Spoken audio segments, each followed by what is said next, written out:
Chega ao Museo Municipal Environments, o traballo co que Jon Gorospe gañou o 4º Premio Galicia de Fotografía Contemporánea. Jon Gorospe traballou sobre a temática dos residuos que xeramos todos os humanos no planeta e o problema que xera todos eses residuos que día tras día van crecendo. Non?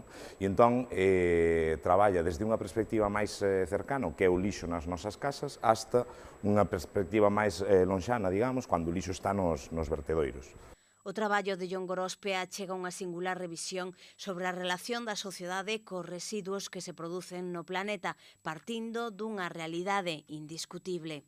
O que queremos é esconder o lixo. Desde o primeiro momento que se xera o lixo, e o lixo xerámoslo cada día, non? Queremos escondelo. Entón, nas nosas propias casas sempre está escondido e utilizamos cousas como cubos con tapas, utilizamos bolsas de basura negras para esconder ese lixo porque non o queremos ver. Automáticamente cada día o apartamos das nosas casas e vai a containers que normalmente son moi discretos.